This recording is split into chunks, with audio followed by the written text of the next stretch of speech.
Friends, எல்லாருக்கும் வணக்கம். இன்றைக்கி ஒரு டிப்பிக்கல் சண்டே என் லைஃப்பில் எப்படி இருக்கும் அதுதான் உங்கள் கூட ஷேர் பண்ணிக்க போகிறேன்.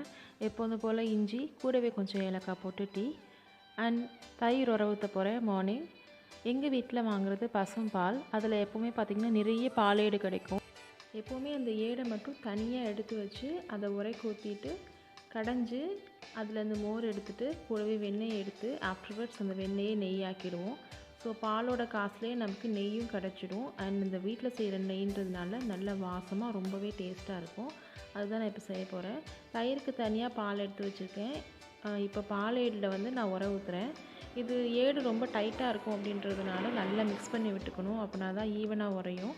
அடுத்து கொஞ்சம் தயிர் எடுத்து நான் மத்தியானம் சாப்பாட்டுக்காக இந்த பாலில் வந்து உர ஊற்றிடுறேன். இது தனியாக எடுத்து வச்சுட்டு டீ கொதிச்சிடுச்சு. எப்போது போல் அப்பாவுக்கு வந்து சர்க்கரை இல்லாமல் ஒரு கப் ஃபஸ்ட்டு ஃபில்ட்ரு பண்ணிக்கிறேன். அதுக்கப்புறம் நாட்டு சர்க்கரை கலந்து நாங்கள் குடிச்சுப்போம்.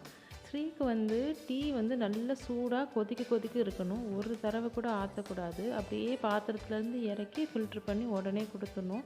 அதனால நான் கொதிக்கும் போது சர்க்கரை போட்டுருவேன். அப்போ அப்படியே ஃபில்ட்ரு பண்ணி கொடுத்துடலாம். மேடம் இன்னும் எழுந்துக்கலை. அது என்னவோ தெரில, வீக் டேஸ்லலாம் பார்த்திங்கன்னா என் கூடவே எழுந்து நான் ஒர்க் பண்ணும்போது ஹாலுக்கும் கிச்சனுக்கும் என்னை 100 தடவை நடக்க வைப்பா. வீக்கெண்ட்ஸில் என்ன ஆகுமோ தெரியாது, நம்மளை மாதிரி அவளும் கூட கொஞ்சம் நேரம் தூங்கிடுறா. அதனால இன்னும் எழுந்துக்கல. இதெல்லாம் எப்படி தான் தெரியுதுன்னு தெரியல, ஆனால் கரெக்டாக செஞ்சிடுறாங்க. ஸோ ரிலாக்ஸ்டாக உட்காந்து டீ குடிச்சிட்டு இடியாப்பம் செய்யலாமா சப்பாத்தி செய்யலாமான்னு பெரிய டிஸ்கஷனே போச்சு.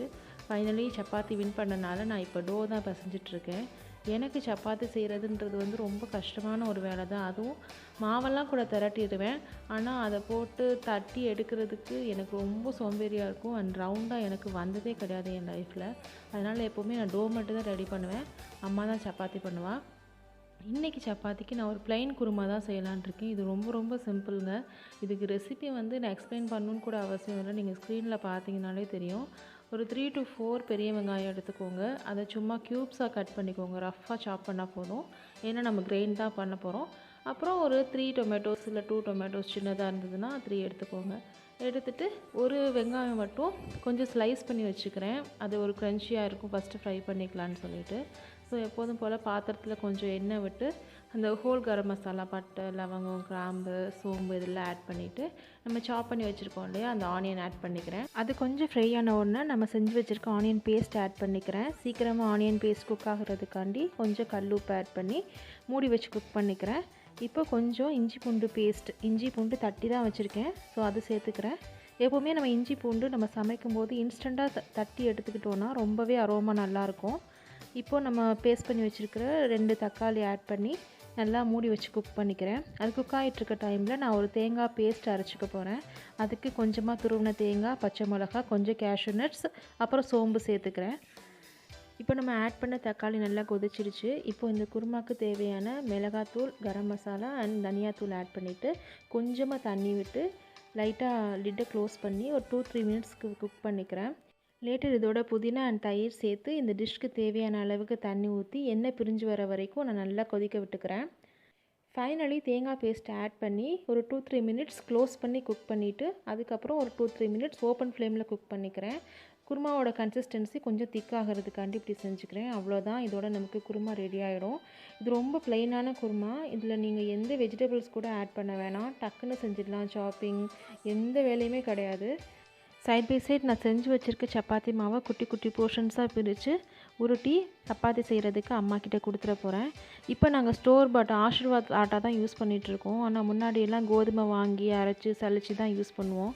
இப்போ என்ன பிரச்சனை ஆகிடுச்சுன்னா, முன்னாடியெல்லாம் வந்து இந்த மங்கீஸ் கேங்லாம் எக்ஸாமினேஷனில் வர்ற பறக்கும் கடை மாதிரி எப்போவாவது வருவாங்க.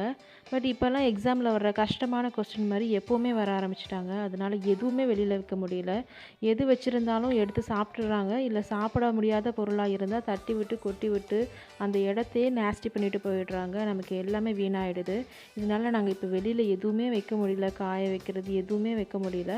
அதுக்கு ஏதாவது ஆல்டர்னேட்டிவ் பார்க்கணும். ஏன்னா எனக்கு இந்த ஸ்டோர் பாட் மாவு வந்து அந்தளவுக்கு பிடிக்கல. டேஸ்ட் என்னவோ நார்மலாக இல்லாத மாதிரி இருந்தது. இப்போ குருமாலாம் வச்சு கிச்சன் கவுண்டர் டாப்பை ஃபுல்லாக க்ளீன் பண்ணிவிட்டேன். அம்மா அங்கே சப்பாத்தி போட்டுட்ருக்கா. இந்த டைமில் நான் அப்பாவுக்கு மெடிசன் பாக்ஸ் ஃபில் பண்ணிவிட போகிறேன். என் அப்பாவுக்கு ப்ரெஷர், சுகர் இன்னும் கொஞ்சம் ஹெல்த் இஷ்யூஸ்லாம் இருக்குது. அதுக்காண்டி அவள் டேப்லெட் எடுத்துகிட்ருப்பா. இப்போ நிறைய டேப்லெட்ஸ் இருக்கிறதுனால எந்த டேப்லெட் போட்டோம் எது போடலன்ற கன்ஃபியூஷன்லாம் வர ஆரம்பிச்சிடுச்சு. இது எதுக்கு வம்பு, நம்மளே ஆர்கனைஸ் பண்ணி கொடுத்துடலான்ட்டு ஒவ்வொரு வீக்கும் நான் இது ரெடி பண்ணி கொடுத்துருவேன். ஒவ்வொரு சாட்டர்டே நைட் இல்லைனா சண்டே மார்னிங் இது நான் ரெடி பண்ணிவிடுவேன். இப்போ ஒரு பாஸ்ட் 2-3 மந்த்ஸாக இந்த மெத்தட் நான் யூஸ் பண்ணிகிட்ருக்கேன். ரொம்பவே கன்வீனியண்ட்டாக இருக்குது. சைட்லேயே வந்து என்ன டேப்லெட் என்ன டோசேஜில் என்ன இஷ்யூக்காக எந்த டைமில் எடுக்கிறேன் அப்படின்றதையும் நோட் பண்ணிடுவேன் ஒரு ரெஃபரன்ஸுக்கு. சப்போஸ் நான் அவைலபிளாக இல்லைன்னா அந்த டைமில் ஏதாவது ஒரு மெடிக்கல் எமர்ஜென்சினா மற்றவங்களுக்கு ரெஃபர் பண்ணுறதுக்கு ஈஸியாக இருக்கும். அதனால் இந்த ஒர்க்லாம் முடிச்சுட்டு நான் குளிச்சுட்டு பாப்பாவை குளிக்க வச்சுட்டு வர கேப்பில் அம்மா சப்பாத்தி செஞ்சுட்டா. எல்லோரும் ஃபேமிலியாக உட்காந்து ரிலாக்ஸ்டாக சாப்பிட்டோம். முடிச்சுட்டு பாப்பாவை அம்மா கிட்டே கொடுத்துட்டு சண்டே அன்றைக்கி மிஸ் பண்ணாத ஒரு ஒர்க்கை நான் பார்க்க போகிறேன். அது என்னென்னு பார்த்தீங்கன்னா கோவிலுக்கு போகிறது. இந்த கோவில் வந்து எனக்கு ரொம்பவே ஸ்பெஷல். எனக்கு மட்டும் இல்லை, என் ஃபேமிலிக்கே ரொம்ப ஸ்பெஷல். சின்ன வயசுலேருந்தே அப்பா கூட வீக்லி ஒன்ஸ் இந்த கோவிலுக்கு விசிட் பண்ணுறது இட்ஸ் ஸ்டேபிள். நான் மிஸ் பண்ணதே கிடையாது. அது ஒரு ஹேபிட்டாகவே மாறிடுச்சு.